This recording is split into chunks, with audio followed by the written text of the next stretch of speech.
This is Nate Bloom conducting a Veterans History Project interview with Mr. Dwight Clements in conjunction with Congressman Fortenberry's office. Sir, can you please state your name? I am Dwight Clements. My home was and always has been Elmwood, Nebraska. I'm presently 93 years old, and so I was, of course, a prime prospect for the military when the war came along. And by the war, of course, I'm talking about World War II. At that time, I was in the University of Nebraska, hoping to obtain a law degree, a freshman in the College of Law in September of 1942, when it became apparent that I was going to soon join the military. So, as most of us did at that time who didn't have a prior military connection, I joined the Army Reserve with the promise that I could finish the first semester. They kept that promise very truly, and I was not called to active duty until March of 1943, at which time a train car load of us from the university went down to Camp Leavenworth and were inducted, put on another train, and rode all the way to Camp Roberts, California, where we were in basic training in the infantry. Now, what compelled you as a freshman in, not a freshman, but your first year rather in law school at university? Yes. What feelings compelled you to enlist in the first place? Well, I chose the Army enlisted service because of their offer to simply said, sign up and we'll not call you to active duty until you've finished this first semester. And other things that were available at that time, I think Navy was the only other thing on the campus, and I didn't seriously look into it, though that was an option. I had no particular interest in the Army. I had no real interest in the military, but I went along and did what everybody else did. Sure. How many of your friends at that time were also enlisting or had enlisted? Nobody else. My father was a veteran of World War I. And later, my sister, who was an exceptionally competent person, became a woman's Army service pilot, which was quite unusual. The women were, she had a pilot's license and applied and was trained to fly military aircraft, which she did during the war, and was really the more accomplished veteran in the family.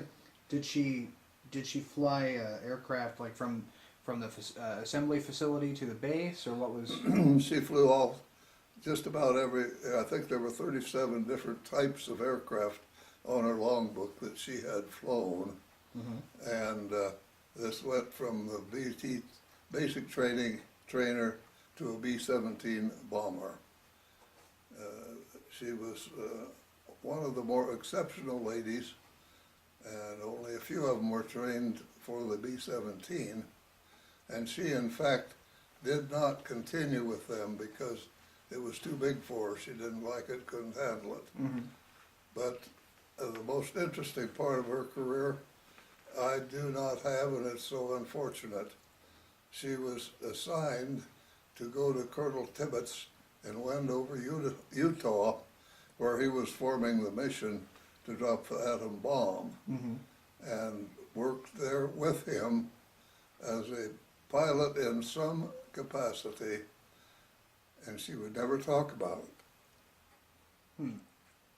That is interesting. Not a lot of folks. Security was incredibly tight, and I'm sure she had some strange feelings about having worked on the atom bomb, and it wasn't a big issue. She just would never talk about it. But that was an exceptional experience for a woman pilot during World War II.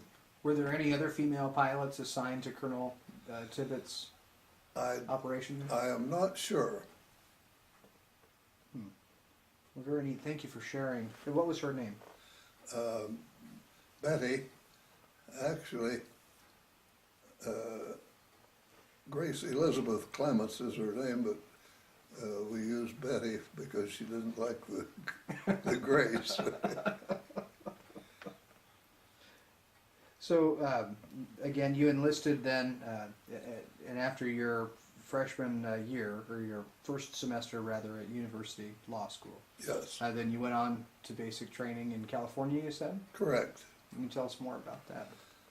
Well, it was a boot camp type of experience, which nobody enjoyed. Certainly I didn't, but it was necessary, and looking back on it now, I'm glad I had it, because you learn military discipline, drill, and the use of weapons, particularly including the Garand or M1 rifle, and a number of other things that the infantry used. And I was in the midst of that, but I didn't ever complete it. It was a 90-day course, and after that 90 days you went on into a unit that was eventually formed and went into combat. But I was called out of ranks one day and interviewed by a captain. He was an elderly man, and a gentleman, we called them retreads. He had had a commission as a officer in World War I, and then stayed in the reserve and been called back in. And he was the police and prison officer. Camp Roberts had about 40,000 men in it, and as you could expect, they weren't all just what they should be, and so they ran a sizable prison operation. And part of his responsibility, of course, as the police and prison officer in the military police detachment, was to care for them, confine them, put them on the garbage trucks and run the garbage routes through the camp. And each one, as they would come in to this big barbed wire compound with barracks inside it, had to be relieved of all their valuables, and those things be put in custody, in his custody. And then from time to time, if they had to have toothpaste or razor blades or supplies, somebody had to use their money and go to the PX and pick them up and keep books on them. And that was my job.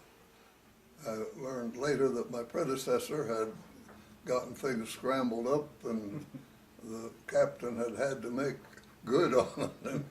He was a very honest man. He said, if you keep these books straight, you won't have to do anything else. And he was absolutely right. It took me about an hour a day. I had a biz ad degree along with my pre-law, and had also worked in the bank at home, and it was no trick at all to do that. And I fell into the easiest spot in the Army. I was like on vacation in Southern California. Still a valuable job, though. What kind of infractions would these recruits be put in prison for? It was a wide area. The majority of them were not criminals. They were young men that couldn't adapt, either couldn't handle the discipline and took a swipe at the sergeant, or one very typical thing was he got a Dear John letter. His girlfriend at home was got lonesome and said, well, I'm starting to see Henry over here. I think you should know about that. And he says, I've got to get home. And the Red Cross says, no, that's not an emergency. You can't have a furlough. So he took off and went AWOL, absent without leave. Of course, the military police, if you were traveling at that time, you had to have orders authorizing where you were and what you were doing. And they checked everybody at all the main transportation points, so nobody got very far. They'd be picked up and brought back, and into the stockade they went. How many folks were in the stockade generally at any one time? I think the population was 200 to 250 maybe. I don't recall for sure. There were 3 big barracks in there. Were they given a second chance then, or were they Yes. just awaiting discharge? They got it, most of I didn't follow all of the cases that closely, but they were the fellows then that were put on the garbage trucks and given the nasty duty Mm-hmm. for a while, and then eventually put back into the ranks. But with that many men, we also had some real tough people. There were murderers and violent men in there.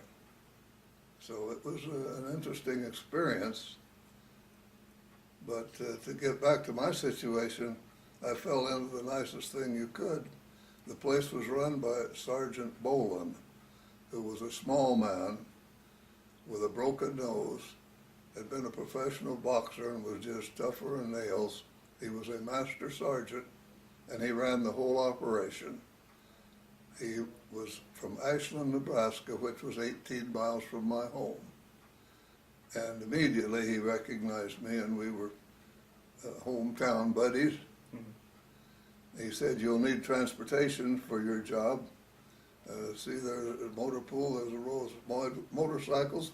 Go pick one out and that'll be yours." So I went out and got a motorcycle, MP armband, and rode around California at my leisure. One of the officers had turned out to be a member of the same fraternity that I was in. He was from a different college, but we got along pretty well. I had the plush job of, you couldn't have invented a better spot for me. Mm-hmm. And went on, and there was another benefit of that Boland put me on. Occasionally, or whenever we get 4 or more people that had a federal sentence, they were sent to Fort Leavenworth, or the federal penitentiary at Leavenworth, Kansas, and had to be transported. And that was a horrible job on the trains at that time because of the congestion and the difficulty.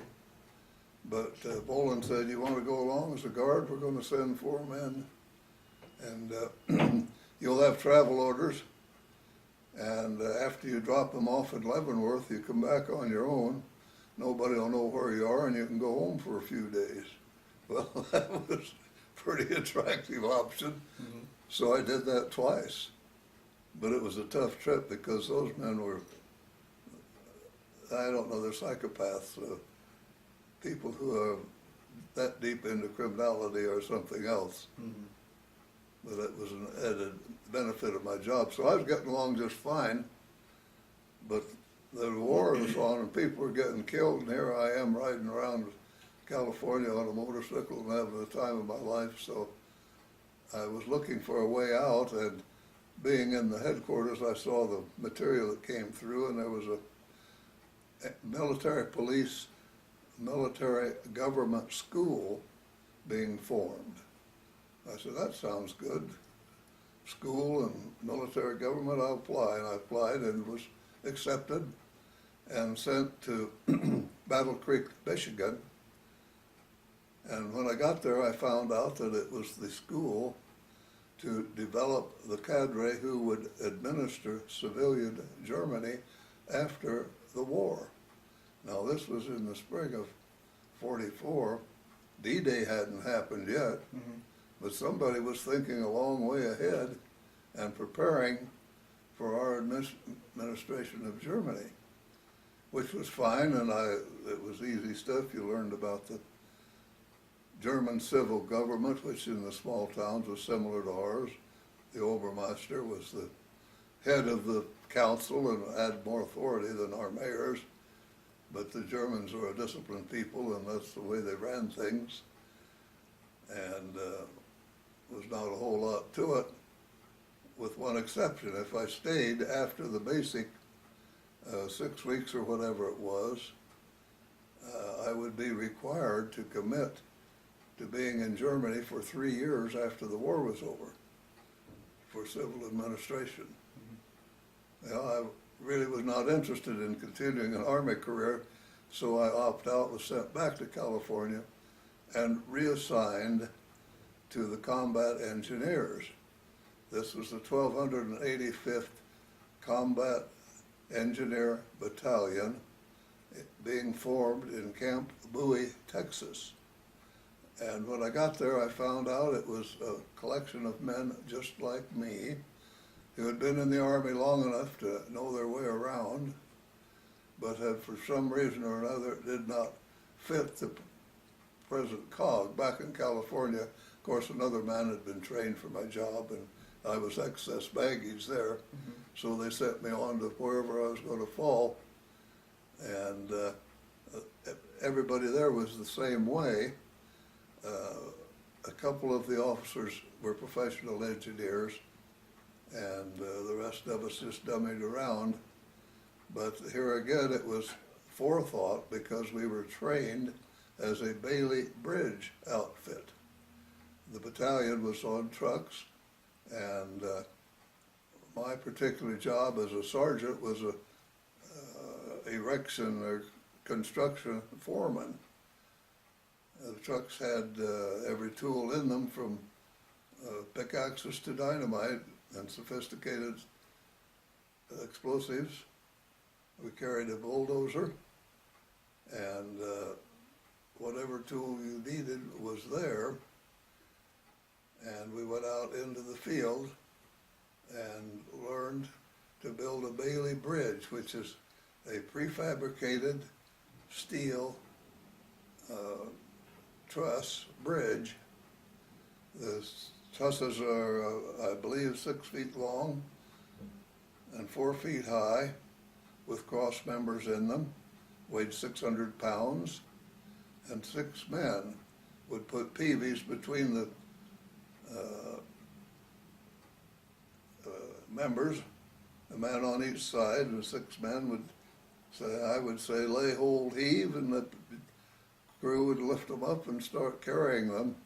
Then they had hook and eye connections, great big ones, and they'd butt one end to the next one, take a sledgehammer and drive a pin into it, and then you had a section. And after training there, we got on the train and never stopped till we got to Camp Kilmer, New Jersey, and were processed for overseas. We about 10 days there, and I assume while we were there they were forming a convoy, and this was the fall of 1944. Aboard the ship we went, quite an experience.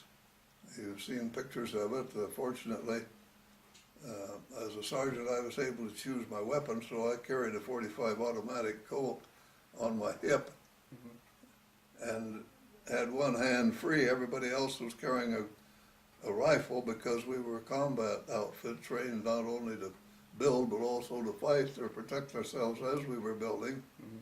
The big duffel bag with everything you owned and a pack on your back, and up the gangplank you went.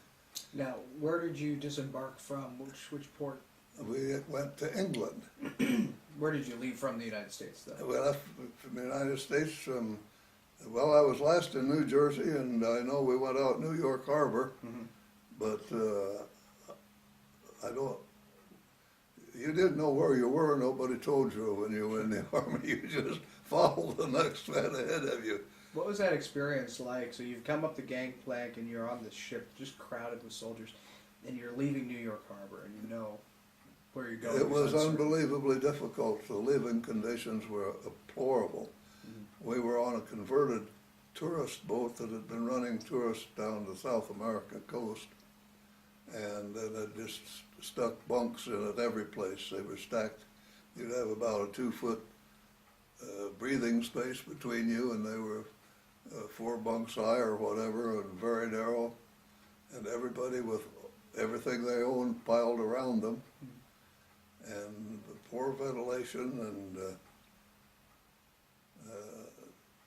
really a tough old ride. And the North Atlantic at that time of year is not gentle. It was a wild old ride, but also interesting because it was a full-scale convoy with other troop ships, merchant ships, and a Navy ship in the center, a big gray I suppose it was a light cruiser of some kind that obviously was managing the whole affair.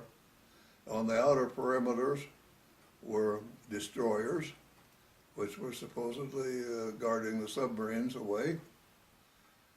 It was, there were 20-foot waves. That old boat and tub was rocking and rolling, and I never vomited, but I was never well from the day I stepped on it till the day I got off.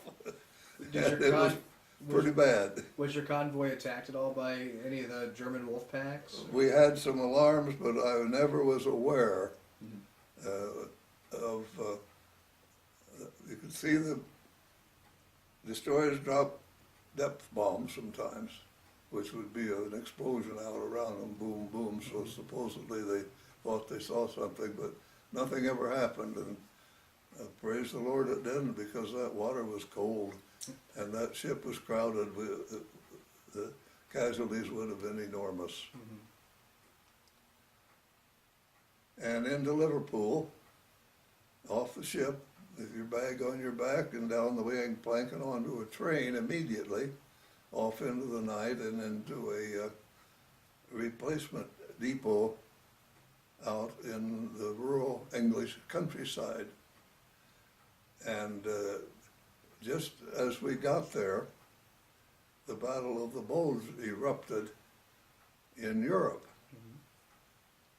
And while that was going on immediately, the word combat engineer became infantry engineer. We went back out into the field and retrained with infantry tactics to be replacements, because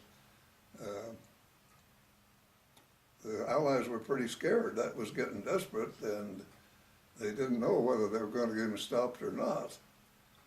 And so that went on until the first of the year. And in a way, maybe it's fortunate for me, because though it wasn't a lot of fun out in the snow in the English countryside, it was still a lot better than being in a foxhole in Belgium.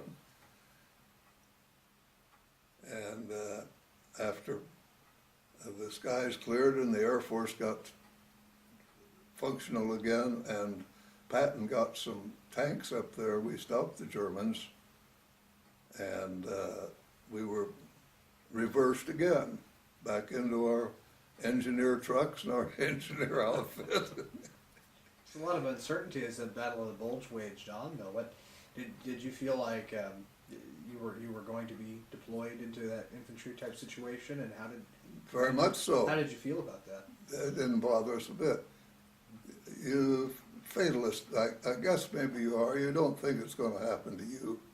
Maybe the fellow next door. But mentally, perhaps, you wonder, what happens if I come face to face to this German? But you're trained to do something about it, and you do it. But you don't ponder about it. England's a nice place. I remember most being concerned about getting out at night down the road. There's a pub down there. Which town was that? Was that pub in? We were near Oxford. The town we were out was Addlesford, which is just a hamlet. It was actually rural, with constant steel constant huts. No boy, they were cold. But no problem. I had an easy life of it, and my entire career in the Army was fortunate. Did you make friends with any of the local English folk while you were there, waiting to go into Europe? Yes, and actually we were marking time for a time, and I got to London twice. They'd run trucks, load them in, and go someplace and get around.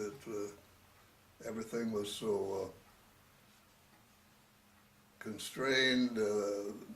They didn't have enough to eat. Nobody had enough of anything, and you just kind of lived around with what you had. What was the mood in London like at that time? That would have been after the V2 rocket attacks and things like that. Oh, it was totally dominated by the military. But as far as mood is concerned, everybody thought this was going to come out all right.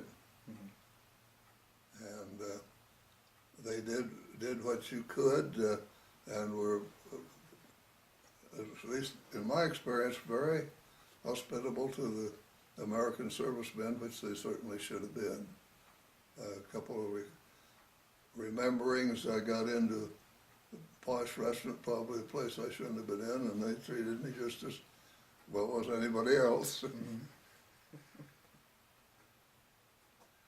And then, I don't remember the month, but it was into the early spring. One day we packed up and took our trucks and drove through England, past all the kids saying gum chum and waving at us, and right on down to the port of Weymouth. And there, a number of LSTs were lined up in the harbor. That's landing ship tank, which has the big front door that drops down that the vehicle can drive right up on. And we turned our trucks around, backed them up, and filled the things up. And that night we were out on the English Channel, and the next morning we were at the Havre, drove in, dropped the doors down, and drove out and never stopped.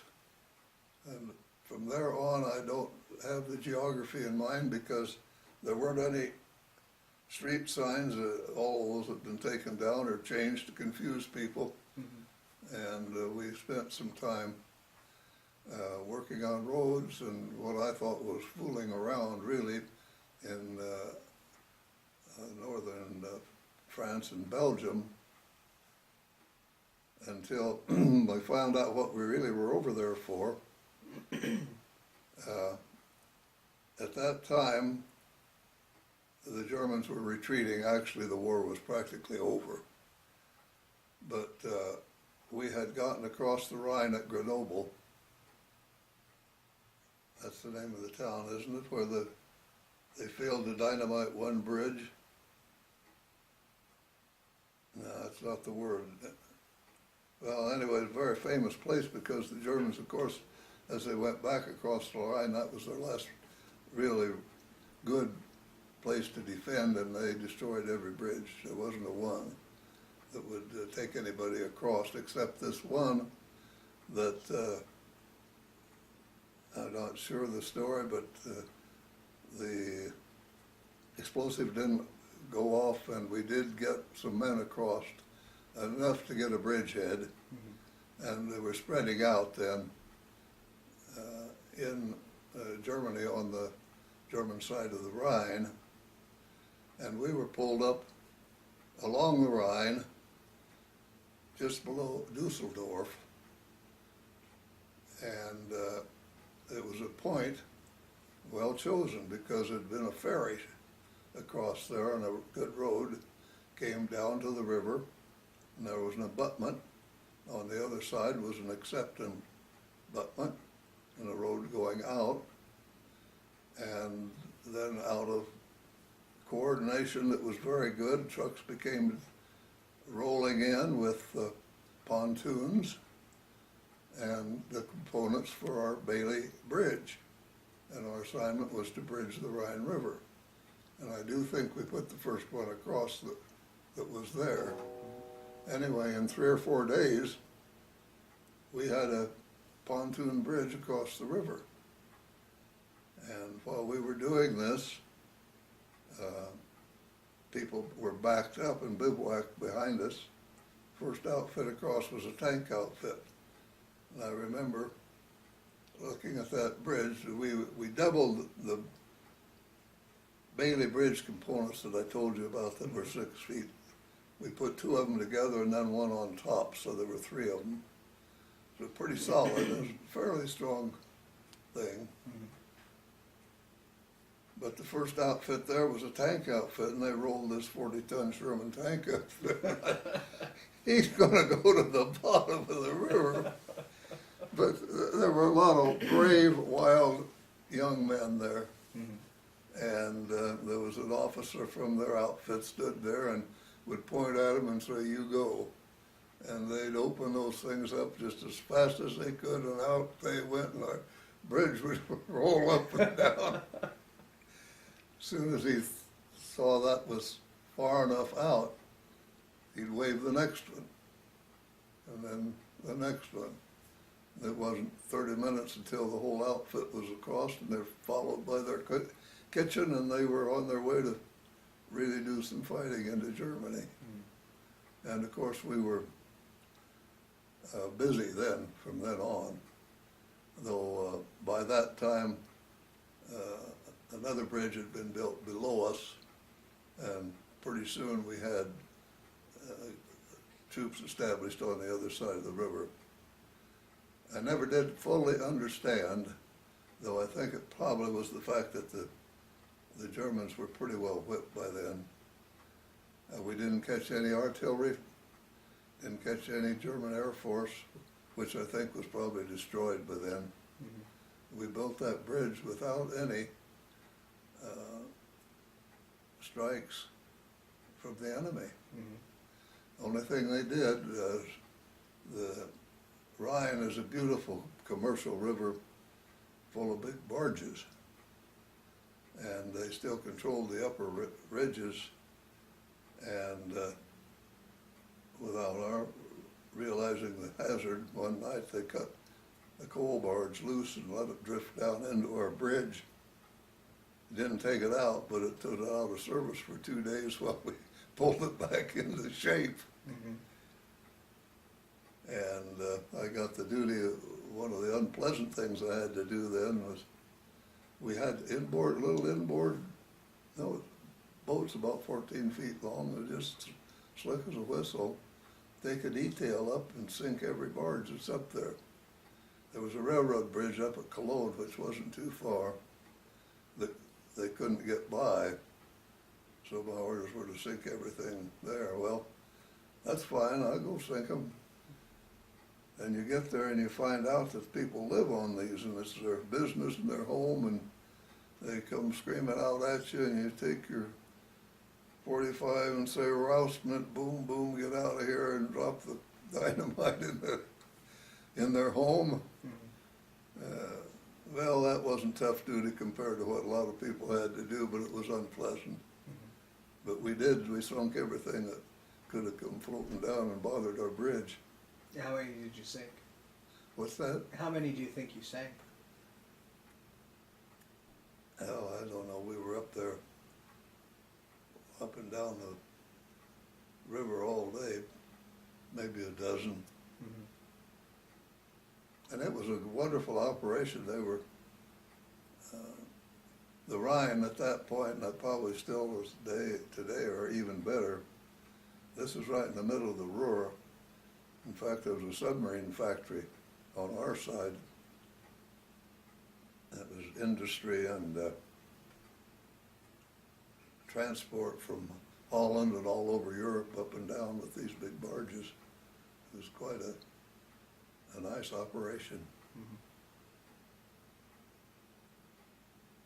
Did you travel further into Germany then, working on bridges across the countryside? No. We stayed there to maintain the bridge for quite a length of time, and I just had one other detail that was an interesting experience to show you how loose things were at that time. We got orders that battalion headquarters was going to move up into a abandoned school that was on the other side of the river up on the hill. And I was to take a detail over to clean it up, be sure there were no booby traps or mines. The colonel didn't want to get blown up. He didn't care if we did, but he wasn't going to get blown up. So the company commander took us over, and it was free and easy. We didn't think anything was going on. You could hear firing, but nothing unusual about that. And it was quite a place. There's a fairly large two-story building with classrooms and furniture, and to make sure there aren't booby traps in there, you have to shake and rattle and open drawers and look around, which is a little uncomfortable, you try to do it with a long stick or a long rope or something, and we didn't find a thing. It was clean. And it had a swimming pool out behind, and dressing rooms by the swimming pool. And being very diligent, some of my men investigated the swimming pool and found out that somebody hid a bunch of cognac in there. So while we're waiting for the captain to come back, we all sampled that. Fortunately, I didn't care for it. And then there was a searchlight battalion on that same hill, and we all wandered around and looked that over. It was very interesting. These huge, huge searchlights and a generator on a four-wheel movable cart. And they had used those, I'm sure, to target airplanes coming over. And apparently the Air Force didn't enjoy this because it had been strafed and just shot up, broken glass and everything, shot up all around it. So we looked that over and then went back and were relaxing, but we did follow standard operating procedure and have sentries out. I'm sitting there and one of them comes in and he had 2 German soldiers on his rifle. Says, "Hey, soldier, Sarge, look at these guys. They want to give up." Where in the world did you get them? They were loose Germans, and it was near enough the end of the war that they had the idea, and probably a valid one, that if it gets to the point that you're going to be captured, be sure the Americans get you and not the Russians. Mm-hmm. And they were looking for a way out. Mm-hmm. Well, little did we know about that. We had not had any direct face-to-face action. Didn't know what to think about it. Did you know what to do with them? I sat them down and had a corporal from Brooklyn that could speak German. Mm-hmm. But I asked him to interrogate him. I don't know whether the dialect was wrong or whether what it was, but we didn't get anything out of them. I, of course, was wondering where the rest of them were. Mm-hmm. And then it got to be evening, and the captain hadn't ever come back. So I decided we'd go back. We were about a mile or a mile and a half in from the river. There was a little village down to the river. I decided we'd go back down the road towards where he had to come. And so we did, and once again, though half the command was pretty drunk, we were in a respectable military position with the point out in front, and then the men alternate, one on each side, spaced so nobody could get all of us at one time. Mm-hmm. And about halfway down, a bunch of trucks came from the other way, and the point turns around and yelled, "Hey, Sarge, those guys are Germans." And you looked, and all you could see were they were full of men, and from their helmets you could identify that, yes, indeed, they were Germans. So we all took cover, and they went roaring on by. They were just as surprised to see us as we were to see them. But I'm satisfied that what happened was that after we got up there, there was action down below, and the company commander was out joyriding and got cut off because things were fluid and these units, both ours and theirs, were moving around. That wasn't a Maginot Line or a trench warfare. It was, everything was moving then. Mm-hmm.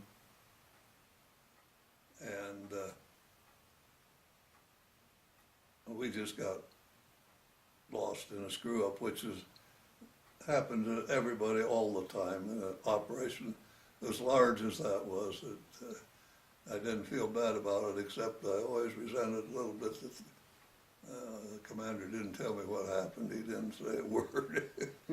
Anyway, we holed up down there, and the next morning, American tanks came along. So we flagged them down, and they had a radio and called back. And I was told to go down to the river and somebody come get us, which they did in assault boats. We went back across the river and found out that that was our perimeter. At that point, there were some weeds in the bank. I crawled up and part of the weeds, and I was looking right into a 30 caliber machine gun. Wow. Anyway, no problem. Was it manned? Oh, you bet. Yeah. That was an outpost for and there was no danger to them. They had the river in front of them, and the Germans were scattered all over on the other side of the river where we just came from. But this was standard operating procedure. When you bedded down, you protected yourself. Sure, sure. So it was a friendly machine gun? Yeah. Oh, okay, all right. Oh, yes. And that was the end of the excitement. After that, we were working on a bridge in Belgium, and boy, there was heavy firing up ahead, and rockets were shooting, and flares and everything going on, and a Jeep came back from what was in the front, and we stopped, hey, what's going on up there? You know, didn't you hear? The Germans gave up. The war in Europe is over. We hadn't known anything about it. We kept on working on our bridge. And from there then, we were transferred into a town, I don't even know the name of it, where there was a wood factory. And we supervised the construction of, actually they looked like bunk beds.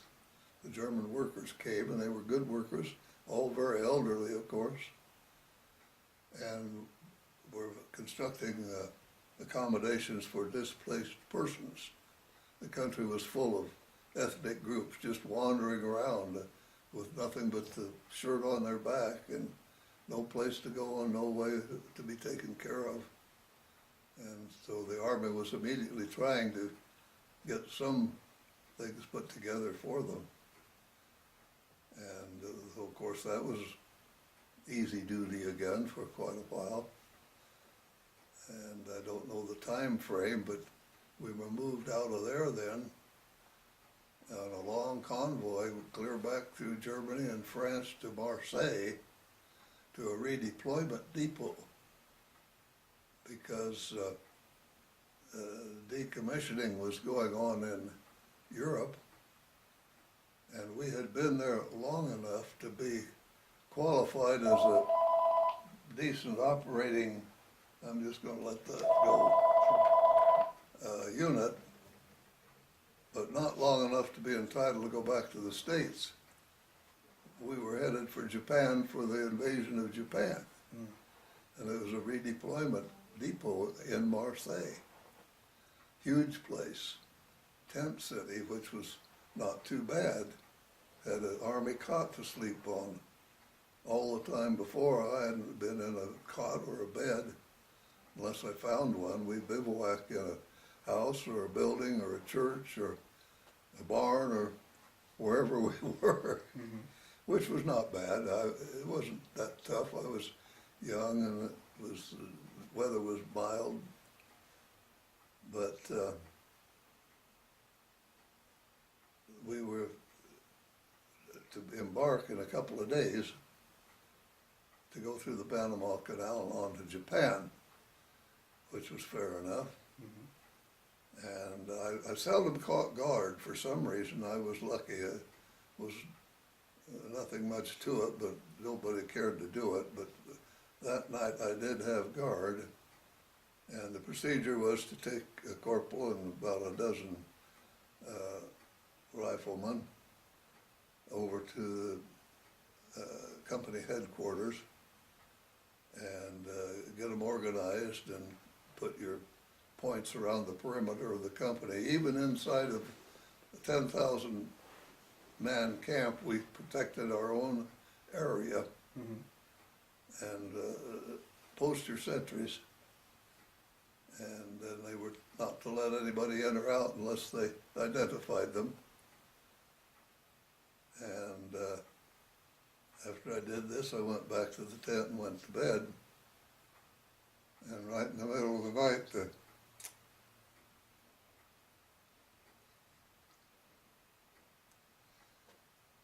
corporal came in and shook me and said, "Sarge, get up, something's going on." And there was a tank outfit next to us and ex-combat people all over the place, and they were just the biggest 4th of July you ever saw in your life. Rockets and flares and machine guns and tracers, and I said, "Well, I don't know what's going on." I hiked over to the headquarters and got the officer of the day. I said, "What's up, Lieutenant?" He said, "Well, didn't you know they dropped another big bomb on Japan and the Japs gave up?" And that was J.E. Day. August, I think, 15th, 1945. Fortunately, our orders were canceled. We got on the ship, embarked, and headed out into the Atlantic, thinking we were headed for Japan to relieve people who had been there longer than we. And in the middle of the Atlantic, the captain came on and said his orders were changed. We're on our way to New York. So I was lucky there, doubly lucky. I was late getting into action, was early getting out, and early getting back home. I can tell from your inflection when you're telling that part of the story how emotional it must have been to find out that the war was over. Can you tell me a little bit more about that? This invasion of Japan was not going to be any easy job. And of course, everybody had been away from home 2 or 3 years. That was #1 place you wanted to get to. Sounds like you were all very joyful at that point. Just Yes. yeah. So you left then to come back to the States. You didn't end up having to go back out to Japan, correct? That's correct. The point system, of course, was in effect. Sure. And I had a reasonable number of points, but not as many as some. So after a furlough, which everybody got when you got back to the States, I was reassigned to Texas again until the system worked out and I was able to get home in January of 1945. What was it like? Did you come back in through New York Harbor? What was that like? It's a real thrill. That's another thing I definitely remember. People yelling, "Come on up on deck, there's the Statue of Liberty." Were there any bands or anything like that were playing, or how was the reception of your ship in New York? Nothing special. There were so many coming and going that they couldn't do much, but they did give us a wonderful steak dinner. Whatever camp we were shipped to be processed and set on had wonderful facilities, all the steak you could eat, and whatever you were well taken care of. Now, when you were deployed and when you were in the Army, when you were overseas, did you have a girlfriend, fiance back here, or did you meet your wife later? No, I was totally unattached. So, Fortunately, for some reason, I hadn't gotten into any commitment, so I didn't have any problems that way, and got back into the university and was there a year before I met Marge, who had also come down to the university. how long have you been married now? 65 years. Wow, congratulations. Thank you. Very good. What advice would you have for young people? Now, again, the purpose of these recordings is to share that example and the sacrifice of America's veterans with young people. What advice would you give a young person who would watch this in the future? I would advise them to seek the military for at least 2 years. It's difficult to understand, I'm sure, but I know that the acceptance of the discipline and the physical training, the total experience is a benefit for any young person. It benefited me. I was a better person when I came out of the Army than I was when I went in. Very good. An awful lot of people waste their time with foolishness that they don't know what it's all about. Mhm. Exactly right. And, you know, I thank you so much for allowing me to come and visit with you today, you know, for that reason. You know, that's the reason we do these recordings, is so that these young people can understand the sacrifice and what their freedom costs, so that they can contribute as well and follow in your footsteps. Yep. Thank you for your example. Well, you're most welcome. I'm pleased to do it. Again, my pleasure. Is there anything else you'd like to add? No, I don't believe so. I'm, of course, interested in preserving the memories of our war and in this project. I salute the congressman for his participation in it, and wondered how extensive. I know a number of other World War II veterans. Do you have any problem getting people to interview, or do you want any suggestions? Well, here, I'm going to go ahead and end the recording, and then we'll continue on. So again, thank you very much.